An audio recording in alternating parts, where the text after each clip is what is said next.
वर्तमान में मानव समाज की को ऐसी नेता नहीं यहाँ से नहीं पढ़ना माता जी, ये तो शुरू से पढ़ रहे हैं आप। इसके 4 पेज छोड़ के 5वें से पढ़िए इसमें। अच्छा 4 पेज छोड़ के? हाँ ये माता जी पढ़ चुकी ना 4 पेज, तो आप शुरू से पढ़ने लगे, ये छोड़ दीजिए।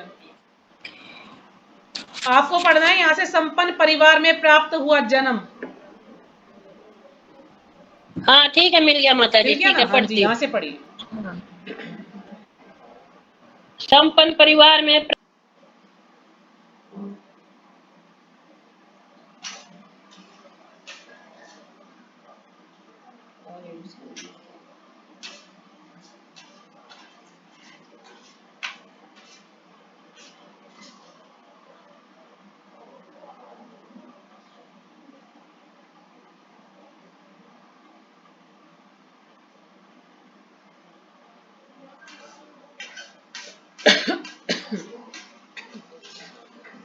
मैंने सबको PDF भेज दिया है व्हाट्सएप पे, तो आप निकाल लीजिएगा, जिसके पास बुक नहीं है उसमें से देख के पढ़ लीजिएगा।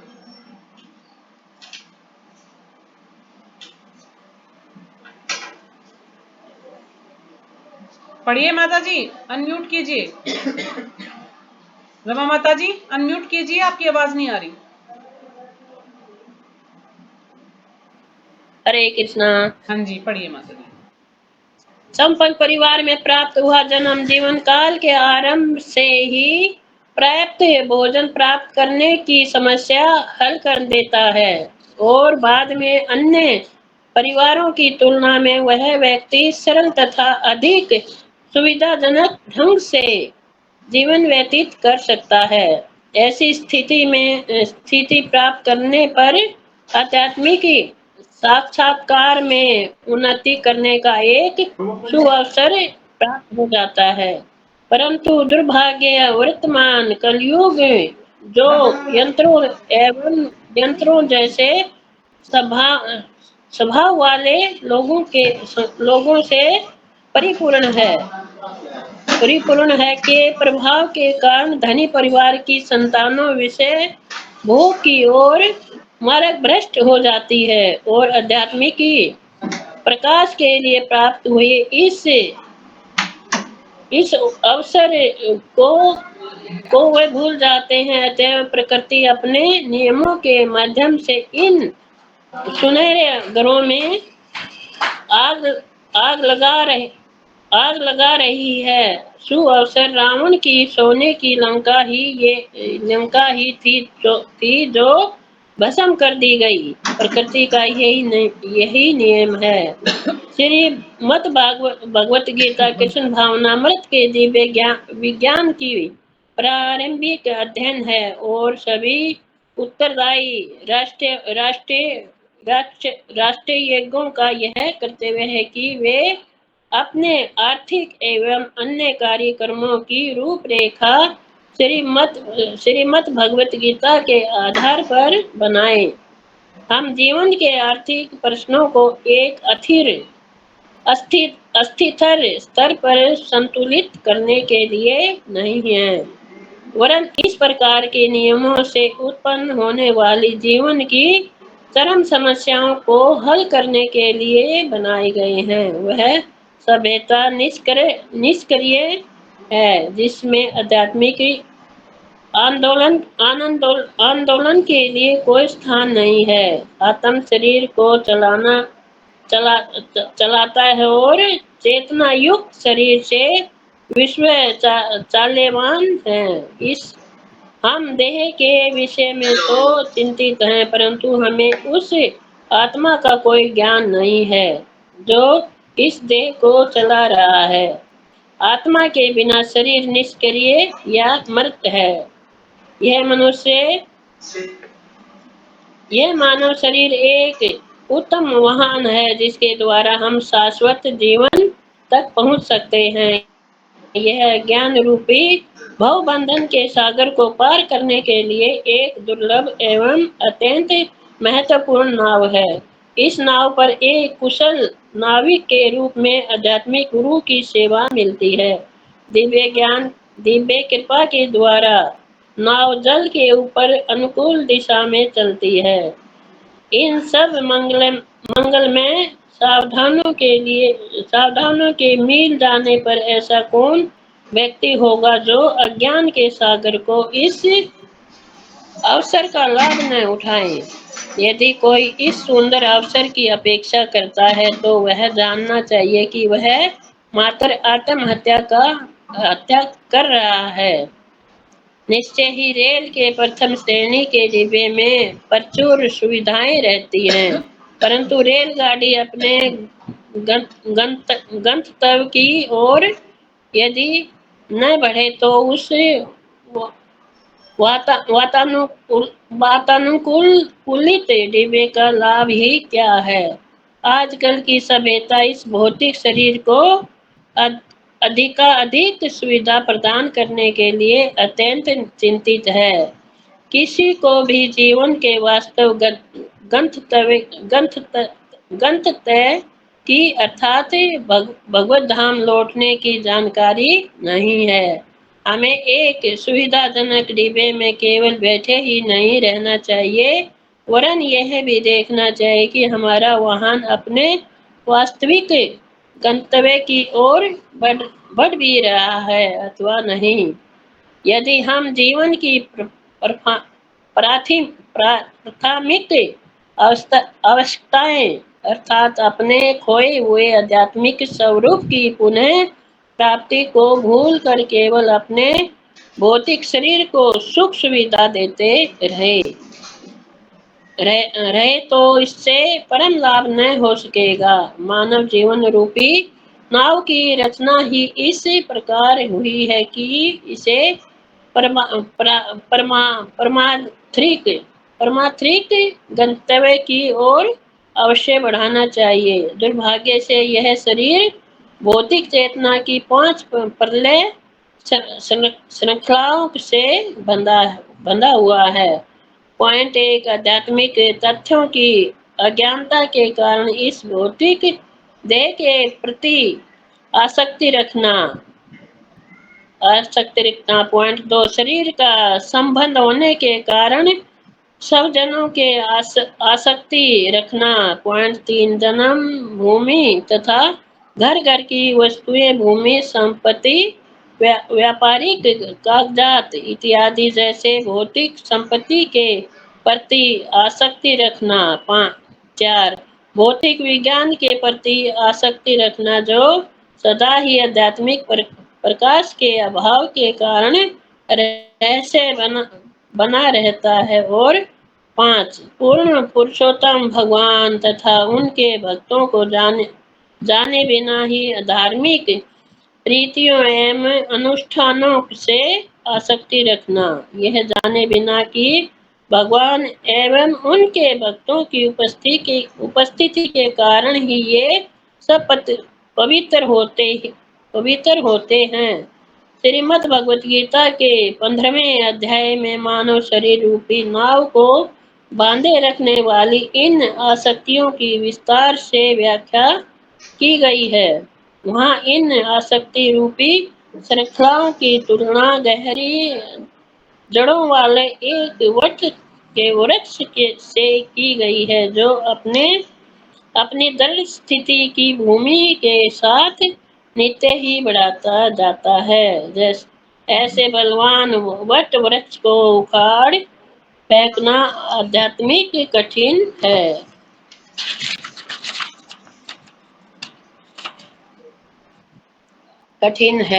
भगवान के धाम का स्वरूप कैसा है, इसका वर्णन श्रीमद् भगवद गीता 15.6 में इस प्रकार हुआ है। मेरा वह धाम न सूर्य न चंद्रमा और न बिजली द्वारा प्रकाशित होता है, उसे प्राप्त करने वाला पुनः इस संसार में नहीं आता है। यद्यपि इस सृष्टि का प्रत्येक स्थान भगवान के साम्राज्य। माता जी आपने गलती से 2 पेज पलट दिए हैं, गलत पढ़ रहे हो आप। उस पेज पे नहीं जाना, पहले इससे 2 पेज पहले हैं वो पढ़िए। गलती से 2 पेज पलट गए ना आपसे। परंतु भगवान इसके लिए निम्नलिखित विधि की संतुति करते हैं। यहाँ से पढ़िए। माता जी गलत पढ़ दिया। हाँ वो गलती से 2 पेज चिपक जाते हैं ना, क्या पता नहीं चलता।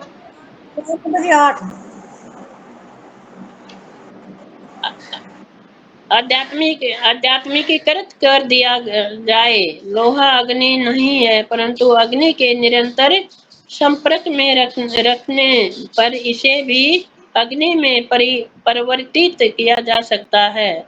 उसी प्रकार भौतिक क्रियाओं के प्रति अपनी अनासक्ति और आध्यात्मिक कर्मों के में संलग्न रहने से प्रभावशाली बनाया जा सकता है।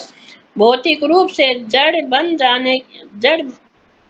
जाने के द्वारा नहीं, भौतिक जड़ता भौतिक कार्यों का एक नकारात्मक पक्ष है, परंतु आध्यात्मिक कर्म के केवल भौतिक कार्यों को रोक देते हैं, वरन हमें वास्तविक जीवन के कार्यों के प्रति क्रियाशील भी कर देते हैं।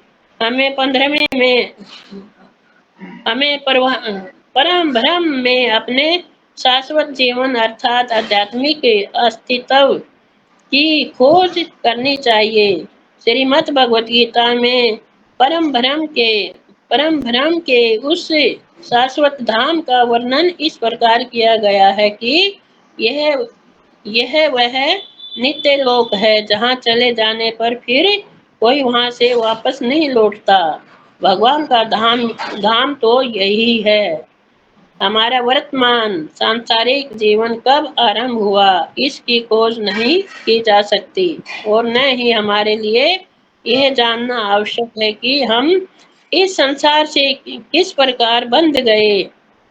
हमें केवल इतना जानने से संतुष्ट होना पड़ेगा कि किसी न किसी प्रकार से यह सांसारिक जीवन अनादिकाल से चल रहा है, और अब हमारा कर्तव्य परम ईश्वर की शरण लेना है, जो सब कारणों के आदि कारण है। श्रीमद् भगवत गीता 15.5 में भगवान के धाम में लौटने की प्राथमिक योग्यता के विषय में जानकारी दी गई है, जो मोह, मिथ्या, मान और झूठी संगति से मुक्त हैं, जो नित्य को समझते हैं, जिनकी संपूर्ण भौतिक कामनाएं नष्ट हो चुकी हैं, जो सुख दुख के द्वंद्वों से मुक्त हैं और उन परम पुरुष की शरण लेना जानते हैं, उस अविनाशी नित्य धाम को प्राप्त होते हैं। ऐसा व्यक्ति जिसे अपने स्वरूप के आध्यात्मिक होने का विश्वास है तथा जो अस्तित्व की भौतिक धारणा से मुक्त हैं, जो मोह से मुक्त हैं तथा भौतिक प्रकृति से परे हैं, जो आध्यात्मिक ज्ञान की प्राप्ति के सदैव प्रयासरत हैं तथा जिसने इंद्रियां भोग से स्वयं को पूर्णता विलंग कर लिया है, वह भगवान के पास लौट सकता है। ऐसे व्यक्ति को अमूढ़ कहते हैं। मूढ़ अर्थात मूर्ख तथा अज्ञानी से भिन्न है, क्योंकि वह सुख तथा दुख के द्वंद्व से मुक्त हैं। ठीक है माता जी, यहीं पे रुकिए आप। ठीक है माता जी, हरे कृष्णा। हरे कृष्णा। तो आपके जो है 4 पेज हो गए हैं पूरे। तो ठीक है, आप सब इसमें कोई अपने विचार बताना चाहेगा कि आप सबको क्या समझ में आया इसको। और आपका बहुत बहुत धन्यवाद माता जी पढ़ने के लिए। हरे कृष्णा माता जी, धन्यवाद, प्रणाम। हाँ जी, प्रणाम माता जी। माता जी, आज मैंने अच्छे से नहीं सुना, नहीं मेरे को कुछ समझ आया, तो मैं आज कुछ नहीं बता सकती। आप थोड़ा सा लेट आप थोड़ा सा बता दो, जो मैं कल पढ़ूं तो जल्दी समझ आ जाए। कल भी मैंने पढ़ा था माता जी, कल आप जल्दी लेफ्ट करके चले गए कल आप। माता जी 5 मैंने मिनट बाद 10 में बजे सारा एक्सप्लेन किया था, आप चले गए, लेकिन आपका रह गया। जल्दी अब थोड़ा जल्दी कर दे करो, 5 मतलब 10 मिनट बजने में 5 लेट हो ही मिनट थी, गया था मेरे ना, 1-2 क्लास काम ही रहे थे, लेट हो मुझे गया था नींद ना। भी आ असल रही में थी। टाइम से आते नहीं ना सब, 9-10 के आसपास ही आते। बिल्कुल 9 बजे कर दिया करो, फिर ऊपर 9:45 बजे या 10 बजे 5-10 मिनट में जब ऑफ कर दिया करो, सुबह उठा नहीं जाता, बहुत लेट हो जाती हूँ। अच्छा, कल चैतन्य प्रिया माता जी आप पढ़ेंगी? आपको नंबर दिया जाए पढ़ने का? चैतन्य प्रिया माता जी, हरे कृष्णा। चैतन्य प्रिया माता जी मेरे ख्याल में कहीं बिजी हैं, फोन को रख के। चलो मिलेंगे तो उनको बोलेंगे, उन्होंने शायद एक बार भी नहीं पढ़ा ना अभी, तो उनको बोलते हैं। कल शायद क्लास नहीं करेंगे हम, अगर हो सका तो मैं मैसेज डाल दूंगी, क्योंकि कल एकादशी है, 25 माला करनी है और हाँ घर में जी, हरे डबल काम कृष्ण होता है माता मुझे। जी। हाँ जी, हरे कृष्णा वो माता आज जी, आप मेरी पढ़ेंगे माला क्या माता कल? जी अब हुई है, मेरी 16 आवाज आ माला भी रही है? 8 बजे पूरी हुई हाँ है। जी, आवाज आ रही है, कल माता जी, पढ़ेंगे क्या आप? हाँ जी, कल पढ़ाओगे माता जी? अगर मैं कल क्लास करूंगी तो मैसेज डाल दूंगी, नहीं तो संडे को फिर आपको पढ़ना है, ठीक है? ठीक है इससे माता जी। आगे के जो 2 पेज बचे हैं वो आपको पढ़ना है, ठीक 2 माता या जी। 3 जो भी बचे हैं, ठीक है? माता हाँ, जी, तो आप पढ़ेंगे। हाँ जी, एकादशी व्रत क्यों रखते हैं और मतलब कैसे रखते हैं? एकादशी व्रत माता जी भगवान की प्रसन्नता के लिए रखते हैं। कहते हैं एकादशी व्रत रख लेंगे ना तो और हमें कोई व्रत करने की आवश्यकता नहीं है, और कुछ करने की अच्छा। जरूरत नहीं है। जैसे अब कोई शिव जी का व्रत करता है, कोई लक्ष्मी का व्रत करता है, तो कहते हैं एकादशी का व्रत करने से सब कुछ संपूर्ण है, और कुछ करने की आवश्यकता नहीं है। आप बस एकादशी का व्रत करो। हमारे इस्कॉन में एकादशी का व्रत करते हैं, महीने में 2 एकादशी आती हैं, तो दोनों का व्रत करते हैं। और जो भी जैसे इस्कॉन के जो भी आचार्य हैं, उनके आविर्भाव दिवस या तिरोभाव दिवस होते हैं, यानी एक तो जन्म का समय और एक उनकी मृत्यु का समय, तो उस दिन भी 12 बजे तक व्रत करते हैं हम लोग। उसमें फिर उसके बाद अन्न खा लेते हैं। जैसे जन्माष्टमी का व्रत करते हैं, बलराम जी का जन्मदिन आता है उसको करते हैं, सीता जी का तो व्रत नहीं करते हैं, लेकिन राधा जी का आता है जो जन्मदिन तो व्रत करते हैं। और भी जो कई जैसे नरसिंह भगवान है, चैतन्य महाप्रभु है, तो इनका जब भी आविर्भाव दिवस आता है तो व्रत करते हैं। तो आप भी कर सकते हैं एकादशी का व्रत। उस दिन अन्न ग्रहण नहीं करना है, बाकी आप कुछ भी ले सकते हैं बिना अन्न का। जैसे कुटू आटा खाएं, सामकियां है, साबूदाना है, आलू, घिया, तोरी, टिंडा, ये सब खा सकते हैं व्रत में, सिवाय अन्न के। अन्न नहीं खा सकते, जैसे मटर नहीं खा सकते, कोई दाल नहीं खा सकते, छोले राजमा नहीं खा सकते। बाकी सब्जियां खा सकते हैं, घिया, तोरी, टिंडे, आलू, टमाटर, अदरक, सब ले सकते हैं, धनिया, पुदीना, जैसे भी आपको ठीक लगे। तो आप व्रत का कुछ भी बनाइए और खाइए। ये नहीं कि आपको पूरे दिन भूखा रहना है, और यदि आप भूखा रह सकती हैं, निर्जला कर सकती हैं, तो जैसे आपका शरीर जो हो करने के लिए तैयार, तो वैसे आप व्रत कर सकती हैं। जैसे अब साल में एक बार निर्जला एकादशी आती है, शायद मई के महीने में ही होगी अब की बार, या जून में होगी, मैं देखा नहीं है। तो उस दिन सब निर्जला एकादशी करते हैं। जून माता जी। पानी भी हम जो है ग्रहण नहीं करते उस दिन। और अगले दिन समय होता है व्रत खोलने का, जैसे 5:30 या 6 बजे, जब भी व्रत का समय होता है तो उस समय हम पानी ग्रहण करते हैं। और कोई निर्जला नहीं कर सकता है तो थोड़ा बहुत खा पी के या खाली पानी पानी पी के भी रह सकता है, फ्रूट खा के भी रह सकता है, जैसा जिसका शरीर हो उस हिसाब से कर सकता है। अब जैसे मेरे दोनों बच्चे भी करते हैं, मेरे प्रभु जी भी करते हैं, तो फिर मैं कुछ ना कुछ बनाना पड़ता है मुझे बच्चों के लिए ना। अब बच्चे पढ़ने भी जाते हैं कॉलेज में, पूरा दिन फिर भूखे कैसे रहेंगे? तो ये समझ लो कि किचन में एकादशी वाले दिन सबसे ज्यादा काम होता है मेरे घर में। औरों के घर में तो मैंने सुना है कि काम ही नहीं होता एकादशी वाले दिन कुछ भी, लेकिन मेरे घर में उल्टा बहुत है, होता एकादशी है। वाले दिन डबल काम होता है क्योंकि सास भी है, उनका अलग से बिना व्रत का खाना बनाना पड़ता है मुझे, सब्जी रोटी, और बच्चों के लिए व्रत का बनाना पड़ता है। इसके पापा की अलग डिश बनानी पड़ती है, सुबह ऑफिस जाते हैं, बच्चों को जो पापा खाएंगे बच्चों को पसंद नहीं है, उनके लिए अलग बनाना पड़ता है। तो ये कह लो कि पूरा दिन मेरा किचन में जाता है उस दिन। और फिर 25 माला भी करनी होती है, तो यदि 25 माला मेरी हो गई समय से पूरी तो मैं मैसेज डाल दूंगी क्लास का, नहीं हो पाई तो फिर क्लास नहीं होगी कल, ठीक है? माता जी, ये सबको करनी होती है माला जो एकादशी का व्रत रखते हैं? माता जी जो हम लोग जुड़े हुए हैं हम सबको तो करना ही है, बाकी जो नए अच्छा। लोग हैं उनकी इच्छा है, जैसे जैसे आप भक्ति में जुड़ेंगे, आपका जो है मन शुद्ध होगा, आपका मन करेगा करने का, तो खुद आप अपने आप ही करेंगे फिर। और यदि आप कर हाँ सकते हैं, जी। अभी से नियम फॉलो कर सकते हैं, तो आप अच्छे से कर सकते हैं। आप एकादशी व्रत कीजिए, फिर आपको प्याज, लहसुन, चाय, कॉफी, ये सब जो है छोड़ना पड़ेगा।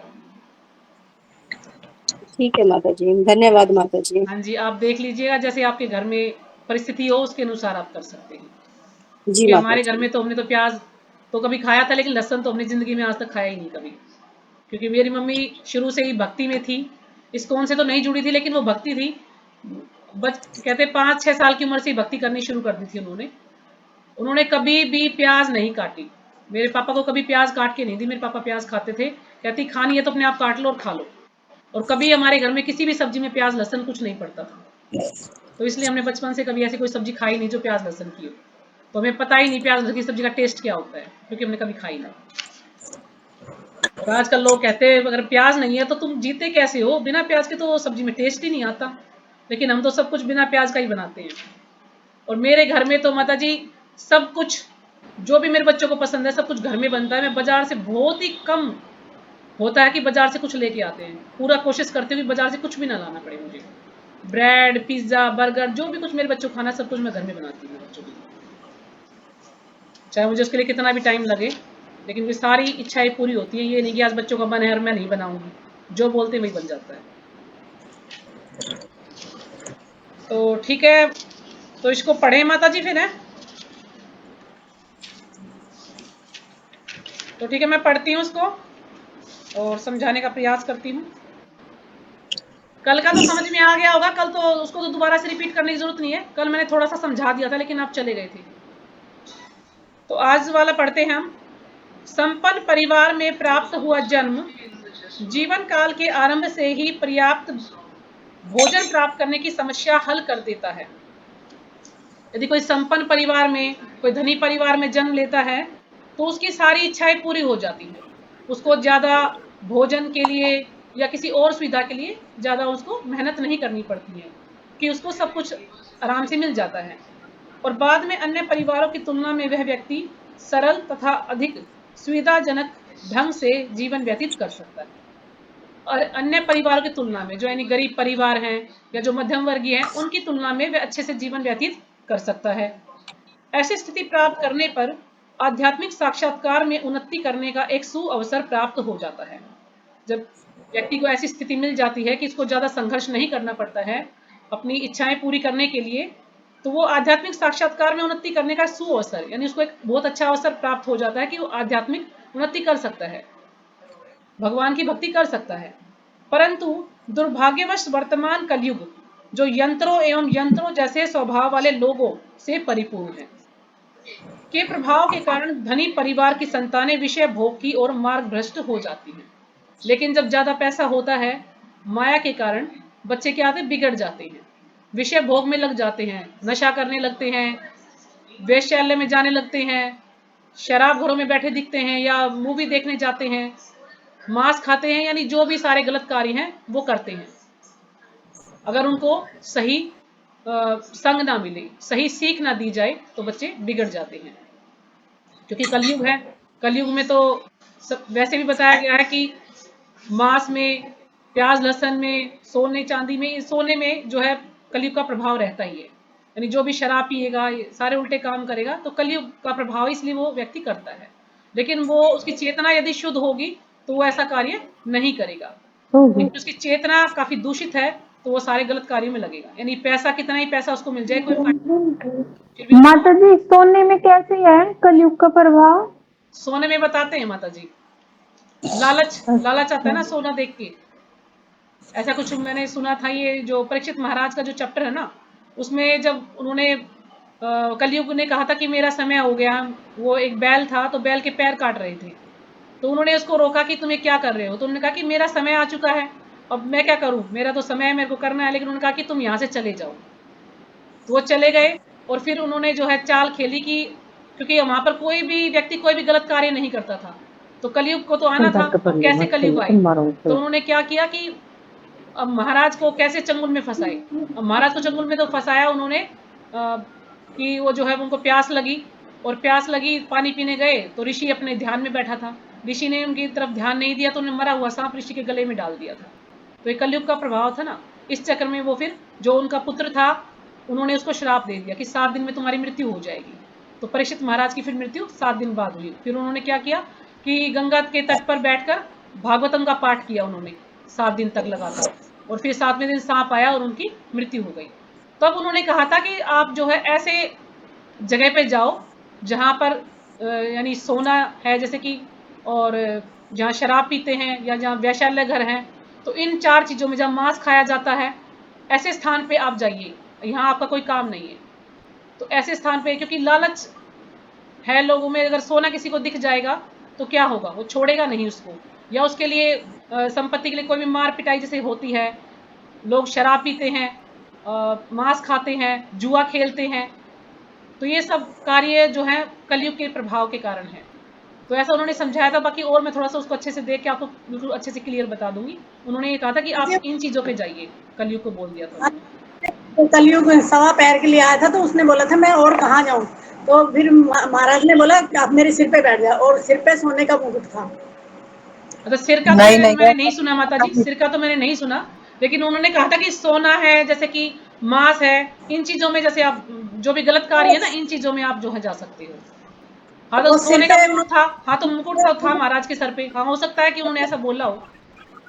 हाँ माता जी, हरे कृष्णा, जो माता जी बता रही है ना, ये हाँ बात जी, ऐसे ही मैंने भी सुना है। हाँ जी, हाँ, होगी तो ऐसी, उनके क्योंकि आप उनके मुकुट लोग में डेली लग रहा था भागवतम ना सुन रहे सोने। हो ना, मैं तो भागवतम सुन नहीं पाती हूँ, बहुत कम हाँ, मतलब। राजा के मुकुट में लग रहा था ना सोने हाँ की हाँ मोहर, हाँ हाँ, तो सोने उसी सोने का मुकुट। में घुस गया वो। हाँ प्रवेश कर गया। जब तक राजा के हाँ, प्रवेश वही तो करते के बता रहे साथ ना कि मन वैसे तो बदल वो गया। उनके वश में आए नहीं, तो उन्होंने छल से हाँ उनको जो अपने वश में कर लिया। हाँ, तो वो फिर राजा उससे के प्रति हो, उससे के उसमें हो गया। हाँ जी, तो कलयुग का प्रभाव है, इसलिए बच्चे क्या है फिर बिगड़ जाते हैं, ज्यादा पैसा उनको दिखाई देता है तो। अच्छा, आगे बढ़ते हैं। दुर्भाग्यवश वर्तमान कलयुग जैसे स्वभाव वाले लोगों के प्रभाव के कारण धनी परिवार की संतानें विषय भोग की ओर मार्ग भ्रष्ट हो जाती है। तो इसमें बताया कि जो यंत्र या यंत्र जैसे स्वभाव वाले व्यक्ति, अब इतनी सारी चीजें हैं बच्चों के बिगड़ने के लिए, जैसे सबसे बड़ा है फोन। फोन अगर बच्चों के हाथ में आ जाए तो बच्चे बिगड़ेंगे ही, अगर उनको सही संग ना मिले, सही सीख ना दी जाए। क्योंकि बच्चे कुछ समय पहले तो कुछ बच्चे ऐसा गेम खेलते थे कि उस गेम में बच्चों ने आत्महत्या ही कर ली थी, इस कदर का गेम था वो।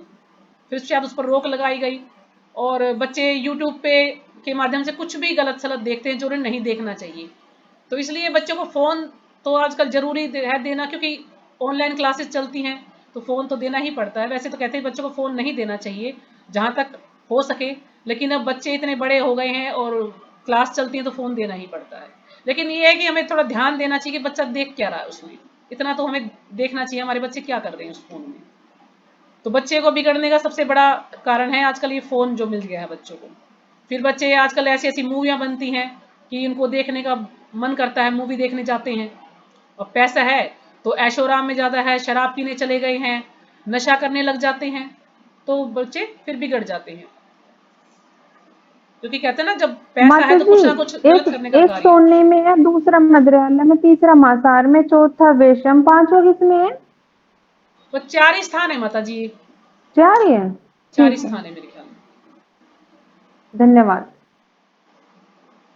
तो मार्ग भ्रष्ट मतलब वो मार्ग से पतित हो जाती हैं, गलत मार्ग पे चली जाती हैं, और आध्यात्मिक प्रकाश के लिए प्राप्त हुए इस अवसर को भूल जाते हैं।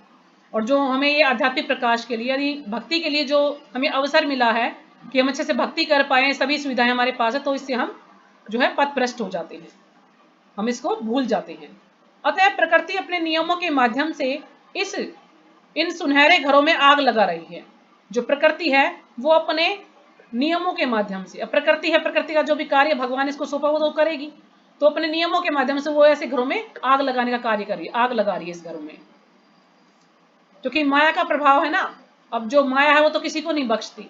माया तो कहते हैं कि सबकी परीक्षा लेती है। हम लोग सुबह जब करते हैं तो कितनी बार हमारा ध्यान भटकता है, तो माया के कारण है, क्योंकि माया बार बार हमारा टेस्ट लेती रहती है कि हम कितने शुद्ध हुए हैं, कितना हमारा ध्यान लग रहा है भक्ति में। असुर रावण की सोने की लंका ही तो थी जो भस्म कर दी गई। अब रावण के पास सोने की लंका थी, रावण बड़ा ज्ञानी भी था, उसके पास कोई धन की भी कोई कमी नहीं थी, और फिर क्या हुआ, वो सोने की लंका ही उसकी जला दी गई, भस्म हो गई। प्रकृति का यही नियम है। श्रीमद् भगवद गीता कृष्ण भावनामृत के दिव्य विज्ञान का प्रारंभिक अध्ययन है। अब जो श्रीमद् भगवद गीता है वो क्या है? कृष्ण दिव्य विज्ञान, जो भगवान के बारे में जो ज्ञान है वो है दिव्य विज्ञान का प्रारंभिक अध्ययन है। अब प्रारंभिक और आरंभिक इन दोनों चीजों से क्या मतलब है, आपको पता है सही इसका? या जैसे प्रारंभिक का मतलब भी शुरू करना है, लेकिन प्रारंभिक का क्या है कि मान लीजिए हमने कोई कार्य शुरू किया है और थोड़े दिन के लिए उसको हमने बीच में रोक दिया है, और फिर से हम उस कार्य को शुरू करते हैं, तो उसको कहा जाता है प्रारंभिक। और आरंभिक का मतलब है कि हमने अभी इसको शुरू किया, जो कार्य हमने अभी शुरू किया उसको आरंभिक बोलते हैं, आरंभिक बोलते हैं।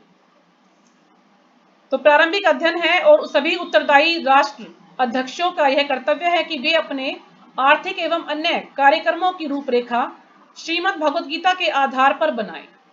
कि जो भी राष्ट्र के अध्यक्ष हैं उनका कर्तव्य है कि अपने सभी आर्थिक एवं अन्य कार्यक्रम, जो भी कार्यक्रम वो बनाते हैं, श्रीमद् भगवद गीता के अनुसार ही बनाएं। हम जीवन के आर्थिक प्रश्नों को एक अस्थिर स्तर पर संतुलित करने के लिए नहीं है कि हम जो आर्थिक प्रश्न है कि हमें खाना कैसे मिलेगा, हमारी ये सुविधा इच्छा कैसे पूरी होगी, हमें ये सुविधा कैसे मिलेगी, तो ये आर्थिक प्रश्न है। लोग क्या सोचते हैं कि हमें टाइम से खाना मिलेगा, हमें पहनने के लिए कपड़े मिलेंगे, घर मिलेगा, तो ये सब आर्थिक प्रश्न है। इन चीजों में लगे रहते हैं कि हम ज्यादा से ज्यादा धन कैसे कमाया जाए ताकि अपनी इच्छाएं पूरी की जाए। एक अस्थिर स्तर पर संतुलित करने का के लिए नहीं है। अस्थिर यानी जो कि अस्थिर है वो स्थिर नहीं है, हम उसी पर जो है लगे रहते हैं।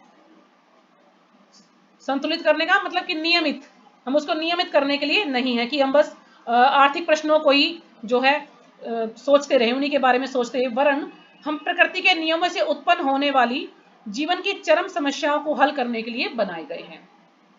बल्कि हम प्रकृति के नियमों से, जो भी प्रकृति के जो नियम हैं, उनसे जो उत्पन्न होने वाली जो समस्याएं हैं उनको हल करने के लिए बनाए गए। यानी हमें उनको हल करने का प्रयास करना चाहिए, ना कि हमें आर्थिक प्रश्नों के बारे में सोचना चाहिए कि हमारे ये कार्य कैसे होंगे, हमें भोजन कैसे मिलेगा, हम परिवार को कैसे पालेंगे। तो इन कार्यों में समय ना लगाकर, इन प्रश्नों में समय ना लगाकर हमें उन प्रश्नों में समय लगाना चाहिए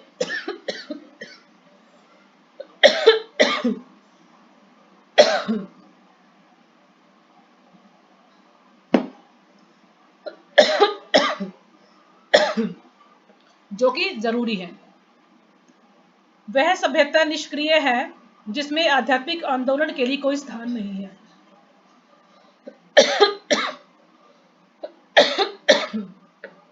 वह सभ्यता निष्क्रिय है यानी व्यर्थ की सभ्यता है जिसमें आध्यात्मिक आंदोलन के लिए कोई स्थान नहीं है, जिसमें भगवान की भक्ति के लिए कोई स्थान नहीं है हमारे पास।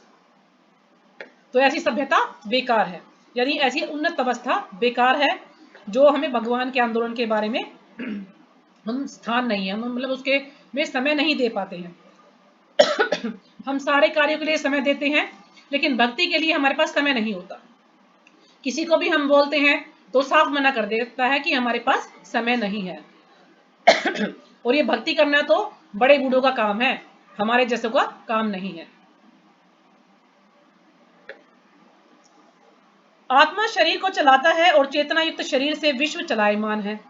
अब जो आत्मा है वो हमारे शरीर को चलाता है लेकिन जो चेतना है, चेतना युक्त जो शरीर है उससे विश्व चलायमान है, यानी वो पूरे विश्व को चलाने वाला है। अब चेतना भी, जैसे मैंने आपको समझाया था चेतना के बारे में, चेतना भी 5 प्रकार की होती है। आपको पता है चेतना 5 प्रकार की होती है? अगर आप नहीं पता नहीं था। 5 अच्छा जी, प्रकार तो आप लिख सकते हैं या मैंने आपको एक बुक बताई थी कुछ दिन पहले, पूर्ण ज्ञान। पूर्ण ज्ञान की छोटी सी पुस्तक है, पतली सी, यदि आप खरीदेंगे तो उसमें बहुत सारा ज्ञान है, ऐसी ऐसी बातें जो कि हम सुनते हैं भूल जाते हैं, उसमें सब कुछ लिखा हुआ है। कभी मंदिर जाना हो तो वहां से पूर्ण ज्ञान नामक छोटी पुस्तक लेके आइएगा, बहुत अच्छी पुस्तक है। तो उसी में बताया 5 प्रकार की चेतना होती है। जैसे पहला है आच्छादित चेतना। आच्छादित चेतना, आच्छादित चेतना ये होती है पहाड़ों में, वृक्षों में, यानी वृक्षों में सबसे कम चेतना बताई गई है, जो कि उनकी जो चेतना है वो ढकी हुई है, आवृत है, तो उसको कहते हैं आच्छादित चेतना। यानी सिर्फ उनको इतनी चेतना है बस अपना भोजन बनाना है और खाना है, और उनको ज्यादा कोई भी समझ नहीं है। तो ये है आच्छादित चेतना। दूसरी चेतना है संकुचित चेतना। माता जी पेड़ कैसे बनाते हैं अपना भोजन? वो तो कहते हैं ना माता जी, सूर्य की रोशनी के द्वारा कुछ ऐसे बनाते हैं ना वो, जैसे हमने साइंस से पढ़ा था, है ना, वो कुछ बताते हैं कि उसके फोटोसिंथेसिस का प्रोसेस होता है, उससे बनता है। हाँ जी, माता जी को पता होगा क्योंकि मुझे तो काफी पढ़ाई छोड़े काफी समय हो गया, मुझे नहीं पता इसके बारे में। दूसरा क्या बताया माता जी? आच्छादित दूसरा है संकुचित चेतना। संकुचित चेतना, संकुचित चेतना, संकुचित चेतना।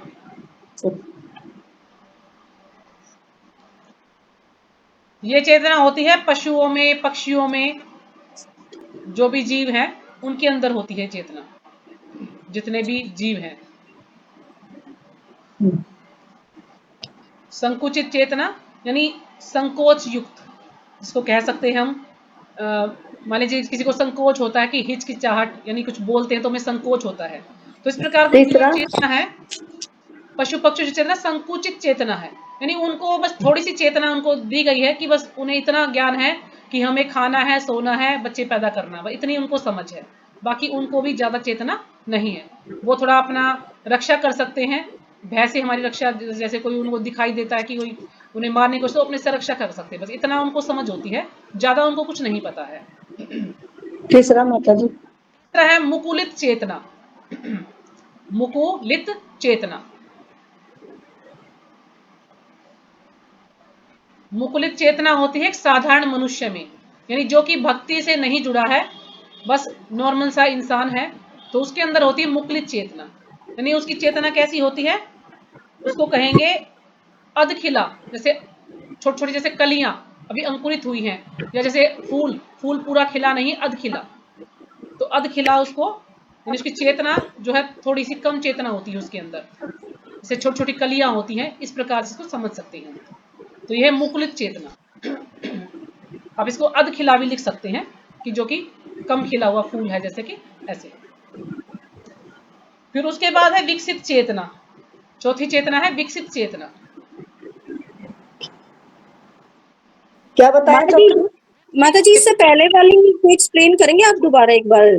अधखिला जो आप कह रहे थे, मुकुलित चेतना बताई थी इससे पहले माता जी। साधारण मनुष्य और अधखिला। हाँ जी, उसमें यही बताया कि अधखिला फूल होता है, जैसे छोटी छोटी कलियां निकलती हैं, तो ऐसी मतलब चेतना, मतलब थोड़ी सी चेतना उसके अंदर होती है सामान्य व्यक्ति के अंदर, यानी उसको इतनी समझ होती है कि बस मुझे जो है कमाना है, खाना है, बच्चों को पालना है, लेकिन उसको भगवान के बारे में ज्ञान नहीं होता है, ऐसी चेतना होती है, वो मुकुलित चेतना है। और माता जी संकुचित में मतलब संकोच करने वाला होगा? हाँ जी, संकोच करने वाला ये होती है पशु पक्षियों में बताई गई है चेतना, जो भी पशु पक्षी है या जलचर हैं, जो भी इस प्रकार के जो जीव हैं मनुष्य को छोड़ के, उनके अंदर होती संकुचित चेतना। फिर है विकसित चेतना। विकसित चेतना होती है जो कि भक्ति से, हाँ जी, विकसित चेतना होती है, जैसे कि हम लोग जो कि थोड़ा भक्ति से जुड़े हुए हैं, तो हमारी चेतना थोड़ी विकसित है, यानी हमें भगवान के बारे में ज्ञान है, हमें पता है भगवान के बारे में कि हमें भगवान की भक्ति करनी है, हमें भगवान का नाम लेना है, तो ये है विकसित चेतना।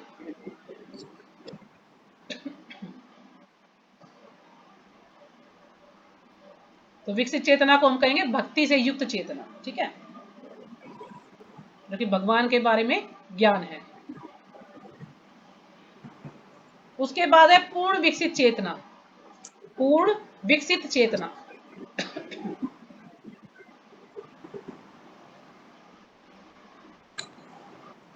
पांचवा क्या बताया? पूर्ण विकसित चेतना। अच्छा, पूर्ण विकसित। हाँ जी, पूर्ण विकसित चेतना होती है जो कि बिल्कुल शुद्ध भक्त होता है, यानी सिर्फ जिसको ये पूरा ज्ञान हो गया है कि वो ये आत्मा है, शरीर नहीं है, उसका सिर्फ एक ही कार्य है कि इसको पूरी तरह से भगवान के शरणागत हो जाना, सिर्फ भगवान की भक्ति करनी है। जैसे कि हम योगी वगैरह को देखते हैं ना, सिर्फ वो बस ध्यान में लगे रहते हैं, या भगवान का जो शुद्ध भक्त है वो सिर्फ भगवान की सेवा में लगा रहता है, अपने बारे में वो कुछ नहीं सोचता है। इसको कहते हैं महाभागवत भी कह सकते हैं, भगवान के शुद्ध भक्त कह सकते हैं। तो क्योंकि उनकी जो चेतना पूर्ण विकसित हो गई है, उन्हें पूरा ज्ञान हो गया है कि हम आत्मा है, शरीर नहीं है, और हमारा कार्य सिर्फ एक ही है, भगवान की सेवा करना, भगवान को प्रसन्न करना, अपने बारे में वो कुछ नहीं सोचते हैं, हर प्रकार से वो भगवान की सेवा में लग जाते हैं, पूरी तरह भगवान के शरणागत हो जाते हैं। अच्छा, जो ये आच्छादित चेतना, इसका क्या बताया? ये है माता जी पहाड़ों में और वृक्षों के अंदर होती है आच्छादित चेतना, जो कि ढकी हुई चेतना है उनकी। अच्छा, यानी उसके ऊपर कोई आवरण है, चेतना के ऊपर ना कुछ ढका हुआ किसी चीज से, ऐसे उसको बोल सकते हैं।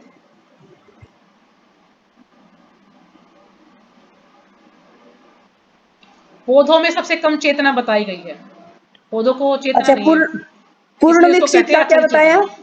पूर्ण विकसित चेतना माता जी शुद्ध भक्त, जो कि जिसको हम आत्माराम भी कह सकते हैं, जो आत्मा में ही रमण करता है बस, जिसको ये पता है कि वो आत्मा है, शरीर नहीं है, और उसका एक ही कार्य है भगवान की सेवा करना बस। जैसे कि प्रहलाद महाराज थे, ध्रुव महाराज थे, सिर्फ भगवान के बारे में ज्ञान था, और ऐसे लोग भगवान के धाम गए फिर। तो पूरी तरह से भगवान के समर्पित हो जाना, भगवान के शरणागत हो जाना।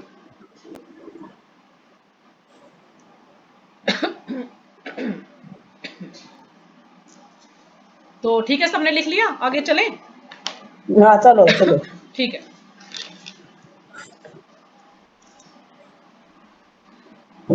आत्मा शरीर को चलाता है और चेतना युक्त शरीर से विश्व चलायमान है। हम देह के विषय में तो चिंतित हैं, परंतु हमें उस आत्मा का कोई ज्ञान नहीं है जो इस देह को चला रहा है। कि हम शरीर के बारे में तो चिंतित हैं कि शरीर को कैसे सजाना है, अच्छे बाल होने चाहिए, अच्छा मेकअप होना चाहिए, कपड़े अच्छे पहनने चाहिए, अच्छा खाने को चाहिए, तो हम शरीर के ऊपर ध्यान देते हैं, लेकिन जो शरीर के अंदर जो आत्मा है हम उसकी तरफ ध्यान नहीं देते हैं, क्योंकि हमें कोई ज्ञान ही नहीं है कि आत्मा है हमारे अंदर और उसे भी हमें भोजन देना है।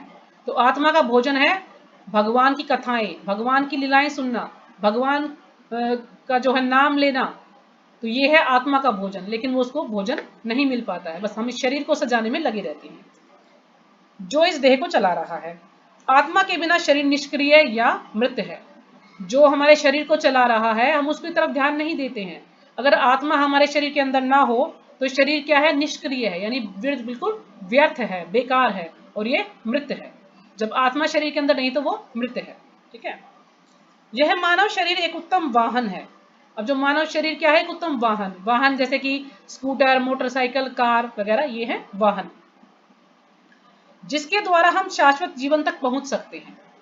तो शरीर के द्वारा हम शाश्वत जीवन तक, यानी जो कभी समाप्त नहीं होगा, ऐसा हम जीवन प्राप्त कर सकते हैं, भगवान के धाम जा सकते हैं।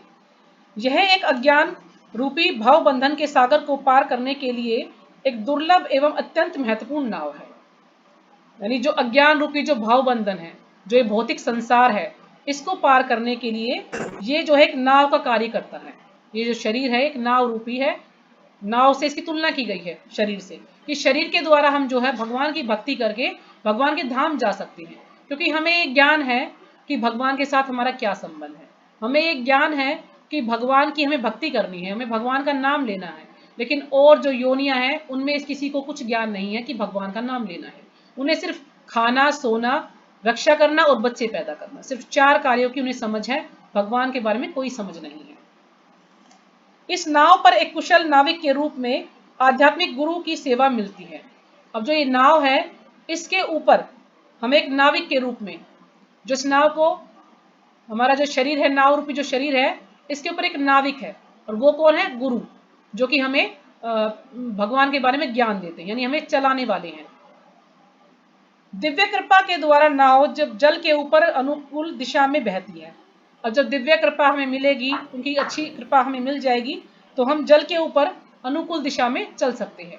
अनुकूल यानी जो कि हमारे हक में है, और प्रतिकूल यानी जो विपक्ष में। जैसे हम भगवान की भक्ति कर रहे हैं तो अनुकूल भाव से भगवान की भक्ति कर रहे हैं, लेकिन हम भगवान को गलत बोल रहे हैं, जैसे कि कंस था, रावण था, भगवान के बारे में गलत बोलता था, भगवान को याद तो करता था, लेकिन कृष्ण ने ये किया, कृष्ण को मार दूंगा, लेकिन वो प्रतिकूल था, यानी भगवान से द्वेष भी करता था, ईर्ष्या भी करता था, तो उसको कहेंगे प्रतिकूल भक्ति कह सकते हैं। लेकिन जो भगवान को हम बिल्कुल श्रद्धा भाव से भक्ति करते हैं वो है अनुकूल भक्ति। तो इसी प्रकार जो गुरु महाराज की जो कृपा है वो अनुकूल है हमारे। अगर गुरु महाराज की हमें कृपा मिलती है, भगवान की कृपा मिलती है, तो वो अनुकूल दिशा में हम चलते हैं। इन सब मंगलमय साधनों के मिल जाने पर ऐसा कौन व्यक्ति होगा जो अज्ञान के सागर को इस अवसर का लाभ ना उठाए। यदि हमें जो है ये सारे मंगलमय साधन मिल जाने पर, हमें सारे साधन मिल जाते हैं, हमें ज्ञान हो जाता है, गुरु महाराज भी हमें मिल जाते हैं, तो फिर ऐसा कौन व्यक्ति होगा कि जो इस अवसर का लाभ नहीं उठाना चाहेगा, जो अपना उद्धार नहीं करना चाहेगा। यदि कोई इस सुंदर अवसर की अपेक्षा करता है तो यह मानना चाहिए कि वह मात्र आत्महत्या कर रहा है। यदि हम इस अवसर की उपेक्षा करते हैं, हम इस पर ध्यान नहीं देते हैं, तो एक प्रकार से हम क्या हैं, हम आत्महत्या कर रहे हैं। हम अपने ही आत्मा के हत्यारे हैं, हम अपनी ही आत्मा, कहते हैं ना, आत्महनन करते हैं, हम अपनी आत्मा के ही हत्यारे माने जाते हैं अगर हम उसको भगवान की तरफ हमारा ध्यान नहीं जाता, भगवान की भक्ति में हम नहीं लगते हैं तो। निश्चय ही रेल के प्रथम श्रेणी के डिब्बे में प्रचुर सुविधाएं रहती हैं, परंतु रेलगाड़ी अपने गंतव्य की ओर यदि ना बढ़े तो उस वातानुकूलित डिब्बे का लाभ ही क्या है। अब मान लीजिए कोई अच्छा डब्बा है जो एसी है, एयर कंडीशनर है, उसमें प्रत्येक सुविधा है, लेकिन वो हमें गंतव्य यानी जिस स्थान पर हमें पहुंचना है उस स्थान के लिए वो चले ही ना, आगे बढ़े ही ना, तो ऐसे एयर कंडीशनर वातानुकूलित यानी एयर कंडीशनर डब्बे की क्या फायदा है अगर वो हमें हमारे गंतव्य स्थान पर जहां पर हमें पहुंचना है वहां पर ना ही पहुंचाए, तो ऐसे डब्बे का कोई फायदा नहीं है। आजकल की सभ्यता इस भौतिक शरीर को अधिकाधिक सुविधा प्रदान करने के लिए अत्यंत चिंतित है। जो आजकल की जो सभ्यता है, सभ्यता को हम उन्नत अवस्था की तरह भी समझ सकते हैं कि जो ये भौतिक शरीर है अधिकाधिक सुविधा प्रदान करने के लिए अत्यंत चिंतित है। हम ज्यादा से ज्यादा सुविधाएं प्रदान करने के लिए चिंतित रहते हैं कि किस प्रकार ज्यादा से ज्यादा धन कमाया जाए और किस प्रकार ज्यादा से ज्यादा सुविधाएं उपयोग में लाई जाए। एसी भी होना चाहिए, अच्छा मकान होना चाहिए, अच्छे कपड़े होने चाहिए, अच्छी गाड़ी होनी चाहिए। हम सोचते हैं कि ज्यादा महंगी से महंगी गाड़ी खरीदे, अच्छा बंगला बनाए, अच्छे महंगे से महंगे कपड़े खरीदे। तो मतलब इस शरीर के बारे में ही हम चिंतन करते रहते हैं, इसी को सोचते रहते हैं कि इसको कैसे हम सुखी कर सकते हैं, कौन सी सुविधा से सुखी होगा। किसी की भी जीवन के वास्तव गंतव्य की अर्थात भगवत धाम लौटने की जानकारी नहीं है। किसी भी व्यक्ति को यह जानकारी नहीं है कि जो हमारा असली गंतव्य, हमारा जो वास्तविक गंतव्य है भगवान के धाम लौटना, किसी को इसकी जानकारी नहीं है। ना ही स्कूल में कॉलेज में ऐसी कोई जानकारी दी जाती है। हमें एक सुविधाजनक डिब्बे में केवल बैठे ही नहीं रहना चाहिए। यदि हमें एक सुविधाजनक डिब्बा मिल गया तो हमारा ये कार्य नहीं कि हम उसमें सिर्फ आराम करें, बस बैठे रहें आराम से, वरन यह भी देखना चाहिए कि हमारा वाहन अपने वास्तविक गंतव्य की ओर बढ़ भी रहा है या नहीं। तो हमें ये भी ध्यान देना चाहिए कि वो जहां पर हम बैठे हैं वो आगे चल भी रही है या नहीं चल रही है, हमें जहां जाना वो हमें वहां पहुंचा देगी या नहीं पहुंचा देगी। यदि हम जीवन की प्राथमिक आवश्यकता अर्थात अपने खोए हुए आध्यात्मिक स्वरूप की पुनः प्राप्ति को भूलकर केवल अपने भौतिक शरीर को सुख सुविधा देते रहें तो इससे परम लाभ ना हो सकेगा। यदि हम अपने प्राथमिक आवश्यकता, सबसे पहली आवश्यकता है कि भगवान का ध्यान करना, लेकिन हम क्या करते हैं, हम अपने शरीर को ही सुविधा देते रहें, उसी को जो है सजाने में लगे रहते हैं, और जो हमारा सबसे जो पहला कर्तव्य है भगवान की सेवा करना, उसको हम भूल जाते हैं, क्योंकि आत्मा का स्वरूप क्या है, भगवान की सेवा करना।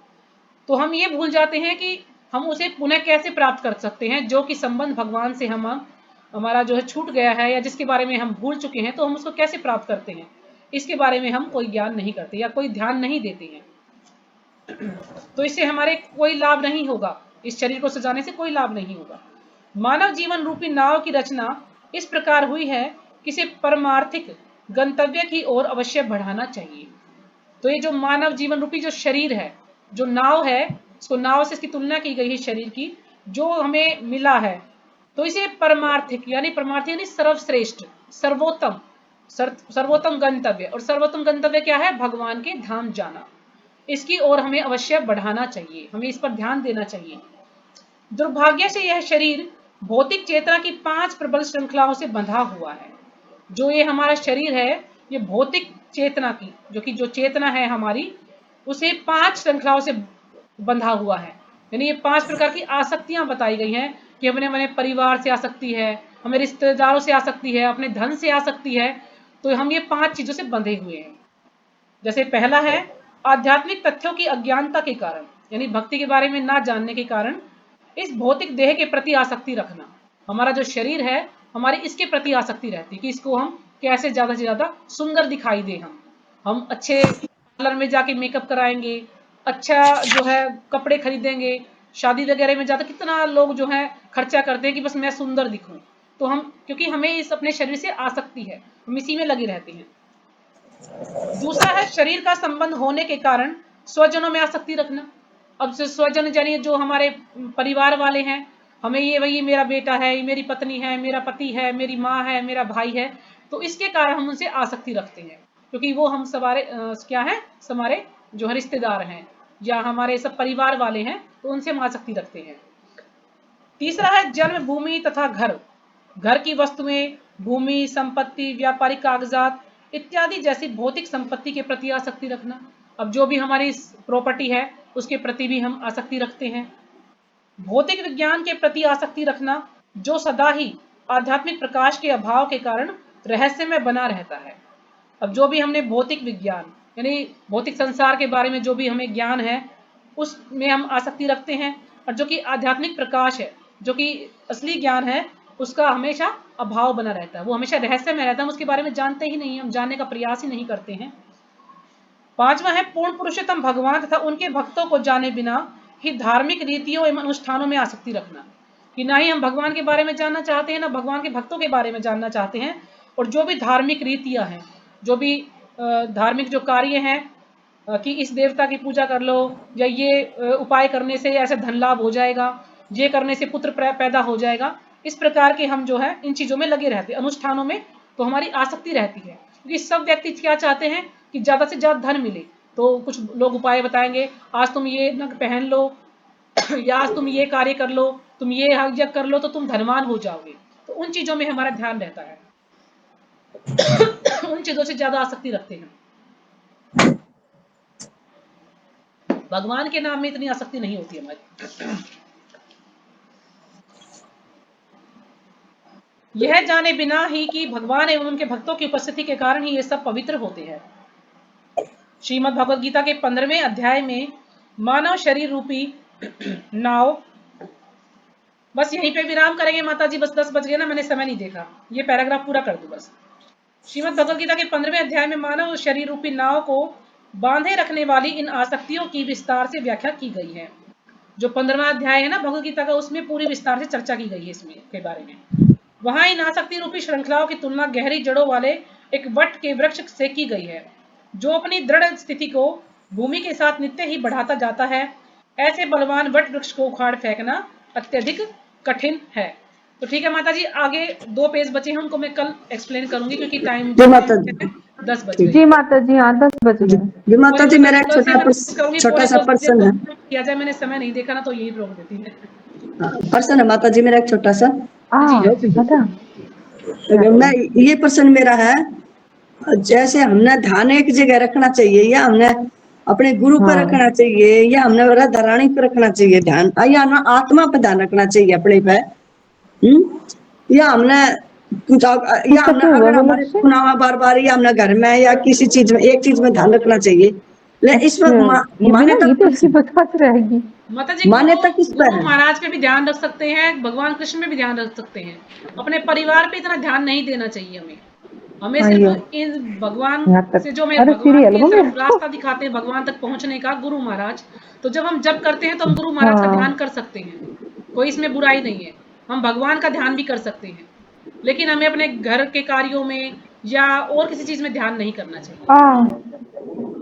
मेरा जो सोचना है, बाकी आप और किसी से भी पूछ सकते हैं, क्योंकि मैंने एक बार पूछा था किसी से, तो उन्होंने कहा गुरु महाराज का ध्यान हम कर सकते हैं जब के समय, भगवान का ध्यान कर सकते हैं, राधा रानी का ध्यान कर सकते हैं, हमें जो और कार्य हैं उनका ध्यान नहीं करना चाहिए।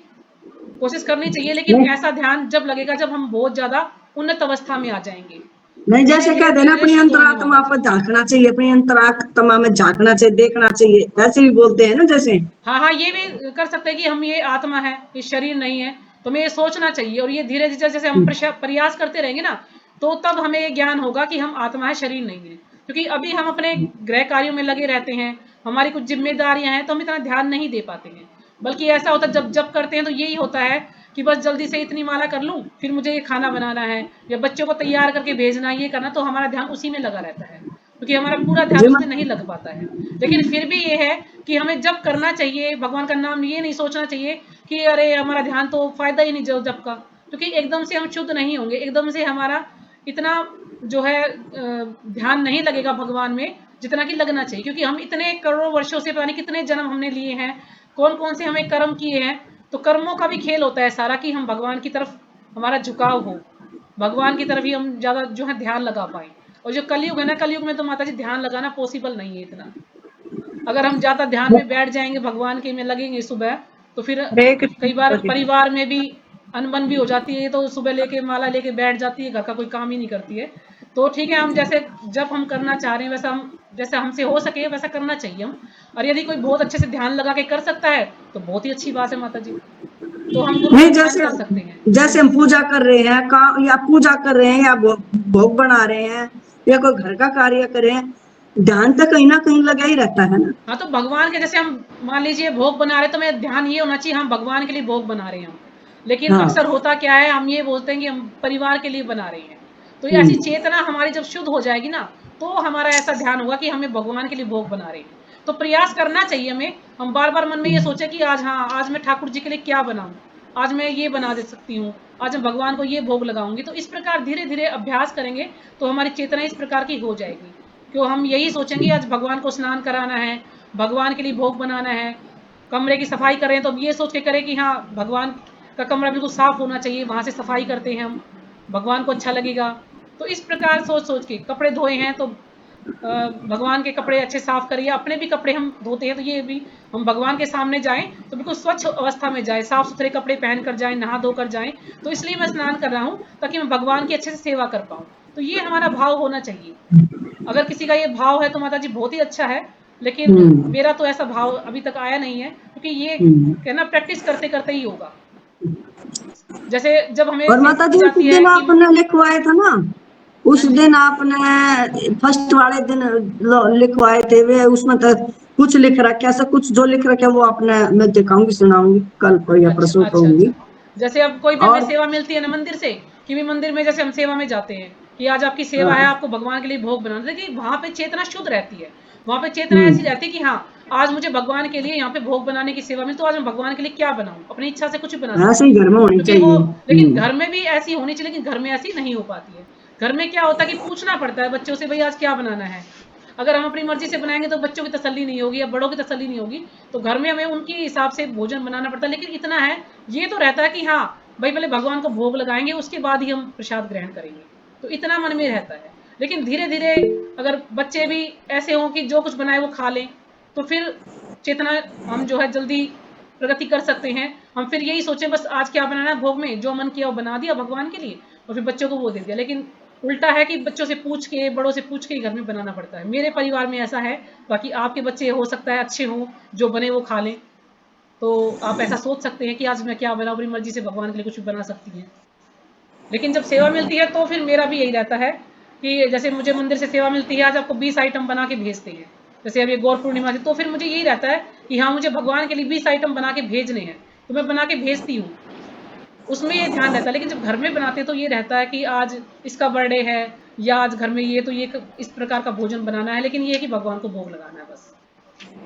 और ठीक है माता ना जी माता जी? दूसरा ये जो आज महाराज को जो मैसेज डाल रखा है किस भगत ने, हाँ जी, आपने पढ़ा होगा ना महाराज का जो मैसेज। हाँ जी, महाराज का स्वास्थ्य खराब है, वो अभी तो वैसे ठीक स्वास्थ्य है वो। खराब। हाँ, चोट लग गई थी उनको, गिर गए थे वो पिछले हाँ, दिनों। हमने एक माला करनी चाहिए ना उनके हाँ लिए। जी, माला करनी चाहिए, भगवान से प्रार्थना भी करनी चाहिए गुरु महाराज के लिए प्रार्थना भी कि करनी उनका चाहिए, एक माला स्वास्थ्य करनी ठीक चाहिए हो उनके और लिए। जल्दी से जल्दी वो जो है ठीक हो जाए। हाँ। हाँ जी, ये कर सकते हैं। ठीक है, और माता जी माला के तो लिए हमें हरे गुरु कृष्णा महाराज के लिए मंत्र डेली बोल। करनी चाहिए। एक माला तो हमें हमेशा ही गुरु महाराज के लिए करनी चाहिए। हाँ, वो तो रोज एक माला तुम्हारा गुरु महाराज के लिए हाँ एक्स्ट्रा जी, हुए वो सभी माता को जी। करनी चाहिए, जो भी दीक्षित भक्त है महाराज के नाम की एक माला हमें करनी हाँ, चाहिए। बिल्कुल। हरे कृष्णा माता जी की हाँ जी, प्रणाम। हाँ जी, हाँ जी, प्रणाम माता जी। तो समय ज्यादा हो गया है तो यहीं पे विराम हरे करेंगे। कृष्णा माता जी। हाँ जी, कुछ पूछना है माता जी आपको भी? पूछना तो नहीं ना नहीं किसी को? माता ठीक है, ठीक है नहीं। जी। वांछा माता जी कल्पतरुभ्यश्च के कृपा सिंधु माता जी के लिए हरे पतितानां कृष्ण पावने। महामंत्र बोल दो भाई सब मिलकर। बहुत बहुत धन्यवाद बहुत अभी अच्छी सभी क्लास भक्तों है। का। हरे कृष्णा कृष्णा कृष्णा हरे हरे, हरे हरे, हरे हरे राम राम, राम राम राम। राम हरे। अगर आपको किसी को बहुत कुछ भी बहुत समझ में धन्यवाद। ना आए तो आप दोबारा से पूछ लिया करो मेरे से ना, क्योंकि मैं भी अभी थोड़ा सीख ही रही हूँ, प्रैक्टिस ही कर रही ना हूँ। ना ना, ठीक है हाँ जी, माता जी। ठीक है, ठीक है जी। हरे कृष्णा, आप लेफ्ट कर दीजिए सर।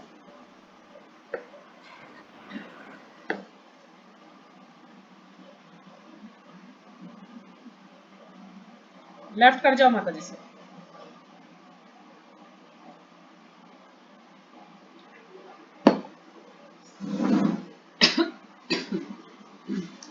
चैतन्य बंद कर दीजिए। अपन रोटी नहीं खाई होगी।